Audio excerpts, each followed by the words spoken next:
Hello everyone, you are watching AdPlus Home Tutor, and in this session of Indian Polity and Constitution, we will study Article 311. तो शुरू करते हैं बिना किसी देरी के। जैसा कि आपको भी पता है, भारतीय संविधान यानी इंडियन कॉन्स्टिट्यूशन को आर्टिकल्स में बांटा गया है और इन्हीं आर्टिकल्स को 22 पार्ट्स के अंतर्गत रखा गया है।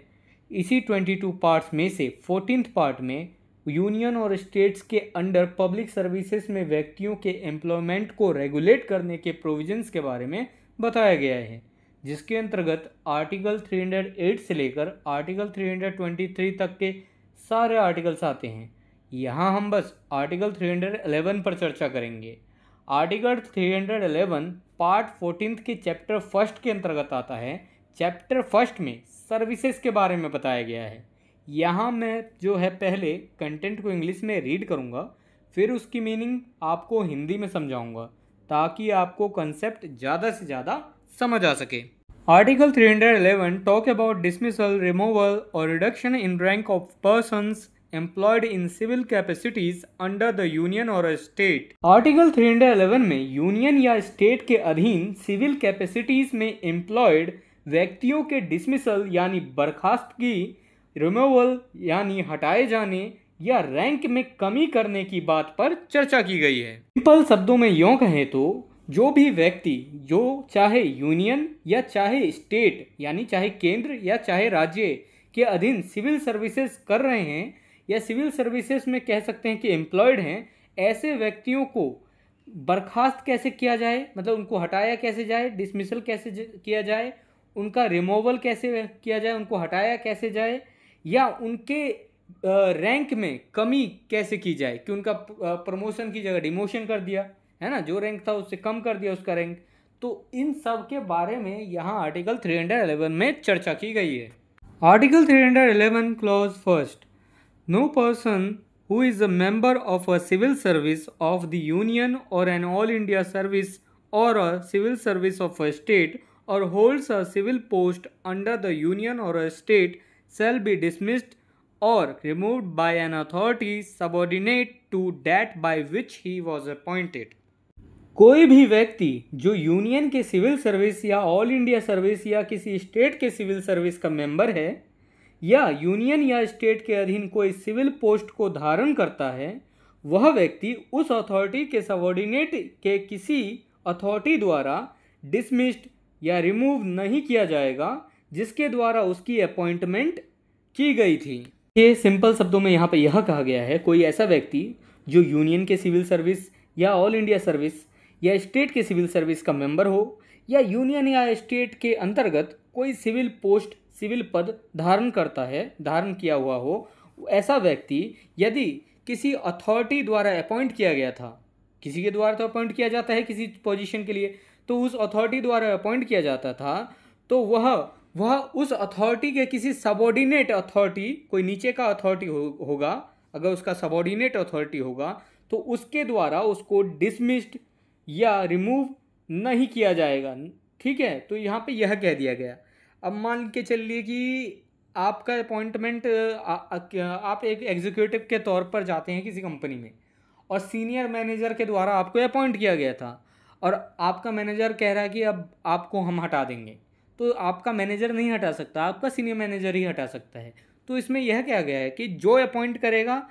वह व्यक्ति तो हटा सकता है, उसके बारे में चर्चा नहीं की गई है कि हटा सकता है नहीं हटा सकता है, लेकिन वह व्यक्ति नहीं हटा सकता, वह अथॉरिटी नहीं हटा सकती, व्यक्ति नहीं अथॉरिटी, वह अथॉरिटी नहीं हटा सकती जो उस अथॉरिटी की सबऑर्डिनेट है जिसने अपॉइंट किया था आपको, है ना। जिस मान के चलिए प्रेसिडेंट ने अपॉइंट किया था, तो प्रेसिडेंट अगर अपॉइंट किया था तो प्रेसिडेंट एक हायर अथॉरिटी है, उसकी सबऑर्डिनेट अथॉरिटी कहे कि आपको हटा देंगे, डिसमिस कर देंगे, रिमूव कर देंगे, तो ऐसा वह नहीं कर सकती।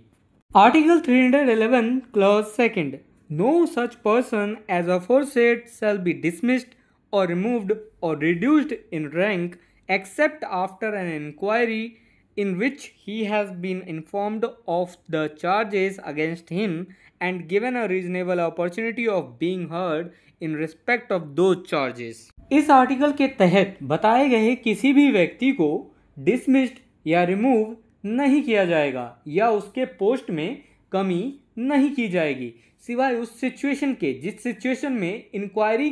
की जाए और जिसमें उस व्यक्ति को उसके अगेंस्ट चार्जेस यानी आरोपों की जानकारी दे दी गई हो और उन आरोपों के संबंध में सुनवाई का उचित अवसर भी उसे दे दिया गया हो। देखिए यहाँ पर सिंपल शब्दों में इसे ऐसा समझिए कि हमें अभी किस व्यक्ति की बात कर रहे हैं। सबसे पहले तो ये समझना होगा, अभी हमने जो क्लॉज फर्स्ट में पढ़ा है उस व्यक्ति की हम बात कर रहे हैं। क्या पढ़ा है? यूनियन के किसी सिविल सर्विस या ऑल इंडिया सर्विस या किसी स्टेट के सिविल सर्विस का कोई व्यक्ति जो मेंबर है या किसी यूनियन या स्टेट के अधीन कोई सिविल पोस्ट को जो व्यक्ति धारण करता है उस व्यक्ति की बात कर रहे हैं। तो वह जो व्यक्ति है उस व्यक्ति को तब तक डिसमिस्ड या रिमूव नहीं किया जा सकता या उसके पद में उसके पोस्ट में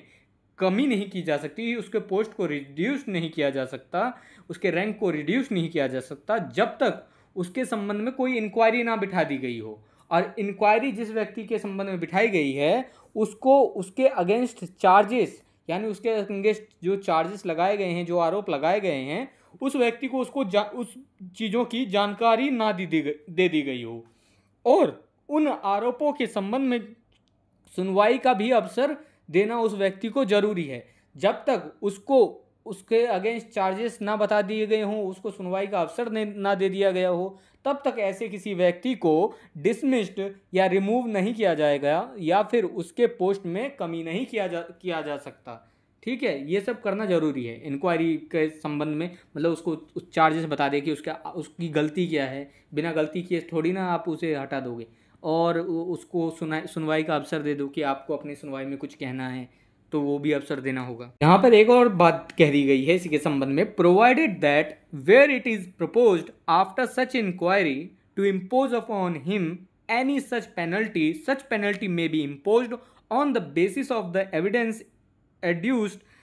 during such inquiry and it shall not be necessary to give such person any opportunity of making representation on the penalty proposed। देखिए, इस तरह की जो इंक्वायरी है उसके बाद उस व्यक्ति पर कोई ऐसी पेनल्टी इम्पोज करने का प्रस्ताव है, वहां ऐसे पेनल्टी ऐसी इंक्वायरी के दौरान प्रस्तुत एविडेंस के आधार पर इम्पोज की जा सकेगी और ऐसे व्यक्ति को प्रपोज्ड पेनल्टी के संबंध में रिप्रेजेंटेशन करने का कोई अपॉर्चुनिटी देना आवश्यक नहीं होगा। देखिए, मान के चलिए कि इंक्वायरी तो हो गई, ठीक है, इंक्वायरी होगी जो इंक्वायरी होनी थी। अब जब वो इंक्वायरी हुई, इंक्वायरी में उसके खिलाफ व्यक्ति के खिलाफ कुछ एविडेंस मिल गया। एविडेंस जब मिला तो एविडेंस के आधार पर उस व्यक्ति के ऊपर जो है पेनल्टी इम्पोज किया जा सकता है, पेनल्टी को इम्पोज किया जाएगा। और जब पेनल्टी इम्पोज करेंगे उस व्यक्ति के ऊपर तो वह व्यक्ति जो है उस प्रपोज्ड पेनल्टी के संबंध में रिप्रेजेंटेशन नहीं दे सकता, उसको कोई अपना रिप्रेजेंटेशन करने का कोई अपॉर्चुनिटी देना आवश्यक नहीं होगा कि एक तो एविडेंस भी मिल गया, इंक्वायरी भी कर ली, एविडेंस भी मिल गया उस व्यक्ति के खिलाफ, फिर भी आप उसको कह रहे हो कि आप रिप्रेजेंट करो अपने आप को। जब एविडेंस मिल गया, सबूत मिल गया, तो उसको कोई ऐसा ज़रूरी नहीं है कि उसको अवसर दिया जाए कि वो व्यक्ति अपने आप को रिप्रेजेंट करे कि मैं बेकसूर हूँ, ऐसा कुछ नहीं, कोई आवश्यकता नहीं है इस बात की। अगर पेनल्टी प्रपोज कर दी गई है इस तौर पर आधार पर कि उसके खिलाफ सबूत मिल गया है, एविडेंस मिल गया है, तो पेनल्टी की जाएगी। इसके लिए उस व्यक्ति को अपॉर्चुनिटी नहीं दी जाएगी कि वो अपने आप को रिप्रेजेंट करे। Provided further that this clause shall not apply। Article 311 का क्लॉज सेकंड यहाँ इन 3 पॉइंट्स पर लागू नहीं होगा। मतलब यहाँ ना उनको सुनवाई का अवसर दिया जाएगा उस व्यक्ति को और ना ही उस पर कोई पेनल्टी थोपी जाएगी। यहाँ पर डायरेक्ट जो बात की गई है कि क्लॉज सेकंड का इन 3 पॉइंट्स पर कोई असर नहीं होगा। Point number first, where a person is dismissed or removed or reduced in rank on the ground of conduct which has led to his conviction on a criminal charge। जहां किसी व्यक्ति को उसके आचरण के आधार पर डिसमिस्ड किया जाता है या रिमूव किया जाता है या उसके रैंक को रिड्यूस्ड किया जाता है जिसके कारण उसे क्रिमिनल चार्जेस में दोष सिद्धि हुई है। देखिए, अगर किसी व्यक्ति को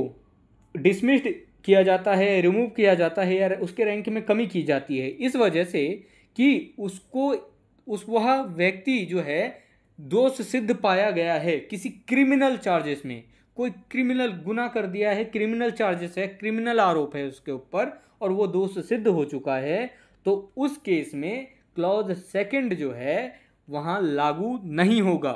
point number second, where the authority empowered to dismiss or remove a person or to reduce him in rank is satisfied that for some reason to be recorded by that authority in writing, it is not reasonably practicable to hold such inquiry। देखिए, जहाँ किसी व्यक्ति को dismiss करने या remove करने या उसके रैंक में कमी करने के लिए एम्पावर्ड अथॉरिटी इस बात से सेटिस्फाइड है कि किसी कारण से जिसे उस अथॉरिटी द्वारा लिखित रूप से रिकॉर्ड किया जाएगा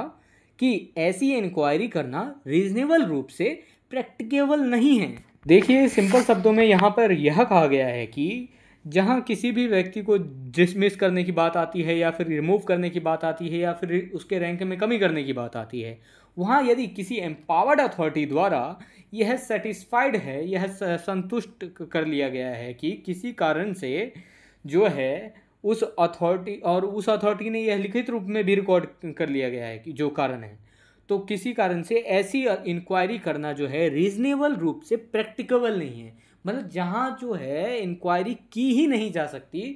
वहाँ प्रैक्टिकेबल ही नहीं है कि इंक्वायरी कर सकें, तो वह ऐसा एम्पावर्ड अथॉरिटी ऐसा सेटिस्फाइड है तो वहाँ इंक्वायरी नहीं की जाएगी। ठीक है, तो वहाँ जो है ये क्लॉज सेकंड के जो भी बात हैं, जो भी बात है वो लागू नहीं होगा वहाँ। Point number third, where the president or the governor, as the case may be, is satisfied that in the interest of the security of the state it is not expedient to hold such inquiry। देखिए, जहां president या state governor को चाहे जैसा भी मामला हो, यह सेटिस्फाइड है कि